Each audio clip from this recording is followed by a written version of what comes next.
बिस्मिल्लाहिर्रहमानिर्रहीम अस्सलाम वालेकुम फ्रेंड्स। बिरयानी तो आपने बहुत तरह की खाई होगी, लेकिन आज मैं आपके साथ शेयर करूंगी बिल्कुल हट के बीफ सूफियानी बिरयानी की रेसिपी, जो कि बहुत ही मज़ेदार बनती है और इसकी हर हर बाइट से बहुत ज़बरदस्त फ्लेवर मिलेगा। तो चलिए इस बिरयानी को बनाना स्टार्ट करते हैं। सबसे पहले मरहले में मैंने गोश्त को गलाना है, तो मैं गोश्त को गला रही हूँ पतीले में। आप चाहें तो उसकी जगह प्रेशर कुकर का इस्तेमाल भी कर सकते हैं। और पतीले में मैंने शामिल कर दिया है 1 किलो के करीब बीफ बोनलेस, आप बोन के साथ भी ले सकते हैं। और इसमें तकरीबन 1 से सवा लीटर के करीब में पानी शामिल करूँगी। और पानी मैंने इतना शामिल करना है कि गोश्त भी गल जाए और पानी भी अच्छे से खुश्क हो जाए। और हमें क्योंकि इसमें यखनी जो है ना इसकी बिल्कुल भी नहीं चाहिए, तो इसलिए पानी उतना आपने शामिल करना है कि गोश्त जो है ना गल जाए और उसके बाद पानी भी खुश्क हो जाए। उसके बाद एक बड़े साइज़ की दालचीनी का टुकड़ा मैं डाल दूँगी, 2 बड़ी इलायची, 2 और इसके साथ तेज़पत्ते मैंने एक इसमें चाय का शामिल चम्मच कर मैंने दिए हैं। नमक शामिल किया। नमक बाद में भी हमने शामिल करना है, इसलिए इस पे कम ही शामिल करेंगे। और इसके साथ 1 खाने चम्मच लहसुन और अदरक का पेस्ट शामिल करेंगे। ये तमाम चीज़ें शामिल करने से ना गोश्त में एक महसूस चीज़ जो महक होती है वो सारी ख़त्म हो जाएगी। अच्छे से मिक्स करेंगे और जब इसमें उबाल आ जाएगा तो ये जो ऊपर ये झाग आ रही है ना, ये सारी हमें निकाल देनी है, क्योंकि ये हमारी सेहत के लिए बिल्कुल भी अच्छी नहीं है। और उसके बाद दरमियानी आग पे तकरीबन 40 मिनट तक मैंने इसको पकने छोड़ देना है, या फिर उतनी देर तक गोश्त बहुत अच्छे से गल जाए और इसकी यखनी सारी खुश्क हो जाए। अगर प्रेशर कुकर में बनाएंगे तो तकरीबन 20-22 मिनट लगेंगे इसको। उसके बाद मज़ेदार सी बिरयानी के लिए ना एक स्पेशल मसाला तैयार करेंगे। तो एक पैन में मैंने 15 अदद और एक काजू लिए छोटा हैं। सा टुकड़ा काजू अगर जायफल आपके का पास ना और हो तो आप जावित्री का इसकी लिया। जगह अगर इनका बादाम पाउडर उतार दोनों का के 10 से डालेंगे ना 15 तो ले एक सकते चौथाई हैं। चाय का 2 चम्मच खाने के बनेगा। चम्मच सूखा और धनिया इसके लिया है, साथ 10 एक अदद चाय का मैंने चम्मच मैंने हरी शाह इलायची जीरा ली, यानी 1.5 कि खाने काला का जीरा चम्मच लिया। मैंने आपके सौंफ पास ले काला लिया, जीरा 10 ना से हो तो 12 सफ़ेद लौंग जीरा लिए भी हैं। आप इसमें शामिल कर सकते हैं।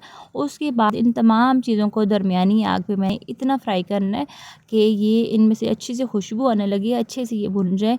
और यहाँ पे तकरीबन 1 मिनट तक हमने इनकी भुनाई करनी है। जैसे ही इसमें से धुआं निकलने लग जाएगा और इसमें से खुशबू आने लगेगी तो हमने इनको निकाल लेना है इस तरीके से।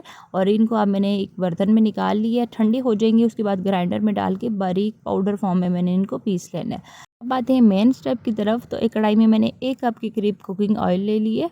ऑयल में मैंने एक पूरी पोटली जो है ना वो लहसुन की छील के डाल दिया और 1 इंच का टुकड़ा बारीक कटा हुआ अदरक मैंने शामिल किया। और इसके साथ तकरीबन 20 से 25 मिर्चें मैंने ली हैं। हरी मिर्चें डालने के बाद अच्छे से हमने इनको फ्राई करना है। जैसे थोड़ी सी सॉफ्ट होने लग जाएंगी इनको निकाल लेंगे और ग्राइंडर में डाल के ना तो अच्छे से इनका बारीक पेस्ट बना लेंगे। हरी मिर्चें जो है ना वो इनका ही मज़ेदार टेस्ट आएगा इस बिरयानी में, क्योंकि किसी किस्म की सुरख मिर्च हमने इस्तेमाल नहीं करनी। तो बकिया तेल में मैंने 2 लार्ज साइज़ की बिल्कुल बारीक कटी हुई प्याज शामिल कर दी हैं। और दरमियानी आग हमने इनको इतना फ्राई करना है कि प्यारा सा गोल्डन ब्राउन कलर आ जाए। यहाँ पे प्याज को फ्राई करने का जो तरीका है ना ये बहुत इंपॉर्टेंट है, क्योंकि आपने दरमियानी आग पे मुसलसल चम्मच को चलाना है। अगर यहाँ पे चम्मच को आप छोड़ेंगे ना तो कहीं से वाइट रह जाएगी और कहीं से ब्राउन रह जाएगी प्याज। इसलिए अगर आप चाहते हैं कि इक्वल कलर आए तो आपने दरमियानी आग पे बहुत ध्यान से जो है ना चलाते हुए इसको फ्राई करेंगे। तो इससे क्या होगा कि एक जैसा ज़बरदस्त सा कलर आएगा प्याज़ों में। तो यहाँ पे हमारी प्याज जो है ना ये तकरीबन ब्राउन होना स्टार्ट हो गई है। तो इस स्टेज पे हमने क्या करना है, चूल्हे को बंद कर देंगे और इस स्टेज पे ना फ़ौरन से निकाल लेंगे, क्योंकि निकालने के बाद भी ना प्याज का जो कुकिंग प्रोसेस है वो जारी रहता है। तो यहाँ पे अगर आप हमने थोड़ा सा मज़ीद इसको फ्राई किया तो प्याज का कलर डार्क हो जाएगा। अब यहाँ पे मैं इसको एक प्लेट में निकाल लूँगी, खुला खुला इसको छोड़ दूँगी ताकि ये अच्छे से क्रिस्पी हो जाए प्याज। और उसके बाद बकिया ऑयल में मैंने अब कुछ खड़े मसाले शामिल करने हैं, जिसमें 3 तेज़पत्ते शामिल किए हैं, 2 बादियान शामिल किए हैं, 2 बड़ी इलायची मैंने शामिल कर दी हैं। इसके साथ 2 से 3 दालचीनी के टुकड़े, तकरीबन 10 से 15 मैंने काली मिर्चें शामिल की हैं। और ये थोड़ा सा जब फ्राई होने लगेंगी तो उसके साथ ही मैं जो हरी मिर्चें लहसुन अदरक का पेस्ट बना के रखा था ना ये मैंने इसमें शामिल कर दिया। और ये पेस्ट शामिल करने के बाद थोड़ी देर तक हमने इसको फ्राई करना है, क्योंकि हमने थोड़ा सा पानी डाल के पेस्ट बनाया था। तो जैसे ही इसका पानी खुश्क हो जाएगा तो साथ ही इसमें शामिल कर दूंगी उबला हुआ गोश्त। और इसके साथ ये जो बिरयानी मसाला हमने बना के रखा था ना तकरीबन 1 से 1.5 खाने का मैं छोड़ के बाकी सारा मसाला मैं शामिल कर दूंगी। और इसके साथ साथ तकरीबन 1 खाने का चम्मच इसमें नमक शामिल करूंगी। नमक जो है वो हमने उबालते टाइम भी डाला था, तो इसलिए 1 खाने का चम्मच जाएगा। और इसके साथ 1 चाय का चम्मच भर के मैंने सफ़ेद मिर्च का पाउडर शामिल किया। ये तमाम मसाले शामिल करने के बाद थोड़ी देर तक फ्राई करेंगे। उसके बाद 1.5 कप के करीब मैं इसमें शामिल कर दूंगी दही। दही फेंटी हुई। दही जो है ना वो हम इसी चूल्हे की आंच हल्की करके डालेंगे और उसके बाद तकरीबन 5 मिनट तक हमने दही के साथ गोश्त की भुनाई करनी है। और यहाँ पे अच्छे से भुनाई हो चुकी है इसकी। इसके साथ ही दूध की मलाई जो है ना तकरीबन 1/4 कप की क्रीम मैंने इसमें शामिल की है। आप चाहें तो टेट्रा पैक क्रीम जो है वो भी इसमें शामिल कर सकते हैं। इससे बहुत ही मज़े का और बहुत ही क्रीमी इसमें टेक्सचर आएगा। क्रीम शामिल करने के बाद अच्छे हमने मिक्स किया और देख सकते हैं आप बहुत अच्छा सा ज़बरदस्त सा इसका कलर जो है ना वो आ चुका है।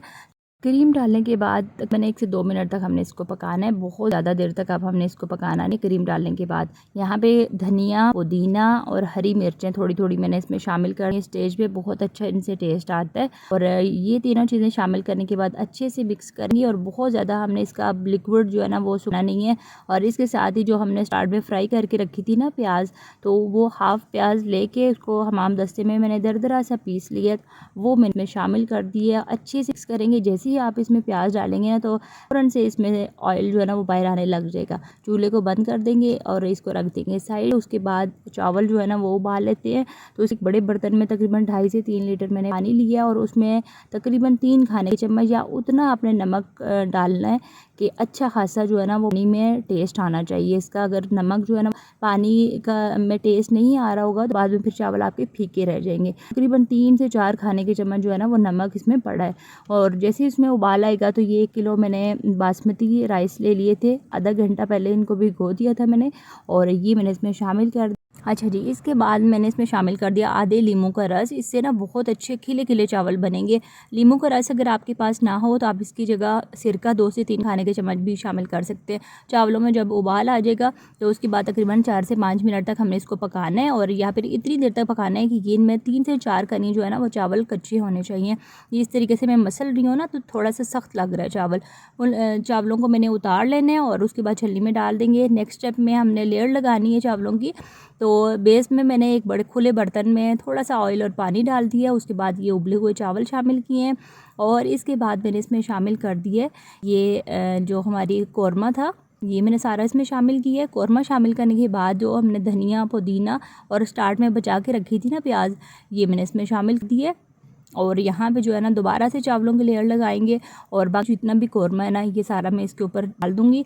कौरमा डालने के बाद बाकी चावल जो है वो सारे मैं इसके ऊपर डालने के बाद ये जो धनिया, पुदीना और फ्राई प्याज ने ये इसके ऊपर डाल देनी है। और इसके साथ ना मैंने इसमें डाल दिए तकरीबन आधा कप के करीब नीम गर्म दूध। दूध से जो है ना एक तो अच्छा टेस्ट आएगा इस बिरयानी का और दूसरा हमारे चावल जो है 20 से 25% तक जो कच्चे हैं ना तो वो पानी की जगह मैंने दूध शामिल किया है। 15 मिनट के दम के बाद हमेशा मैं 10 मिनट के लिए चावलों को रेस्ट पे छोड़ देती हूँ। इससे थोड़ा सा इनको टाइम मिल जाता है और उसके बाद जब हम दम खोलते हैं ना तो चावल हमारे इस तरीके से होते हैं। पुलाव बनाएं, बिरयानी, किसी भी किस्म की रेसिपी इस तरह की बनाएं तो हमेशा आप चावलों को अगर थोड़ी देर के लिए रेस्ट देते हैं ना तो बहुत अच्छे खिले खिले चावल जो हैं वो आपके हमेशा तैयार होंगे इंशाल्लाह ताला।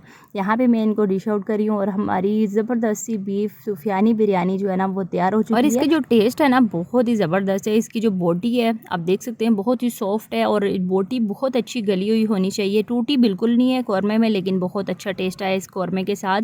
और यहाँ पे मैं आपको टेस्ट करके दिखा रही हूँ, यकीन मानिए बहुत ज़बरदस्त बिरयानी बन के तैयार हुई है। इसको बकर ईद पे बनाएं या फिर ईद की दावतों पे बनाएं, परफेक्ट रेसिपी है। तो इसके साथ मैं आपसे इजाज़त चाहती हूँ। वीडियो को लाइक और अपने फ्रेंड्स एंड फैमिली में शेयर करना मत भूलिएगा। चैनल पर अगर आपने फर्स्ट टाइम विजिट किया तो सब्सक्राइब किए बगैर प्लीज़ मत जाइएगा। अल्लाह हाफिज़, फ़ी अमान अल्लाह।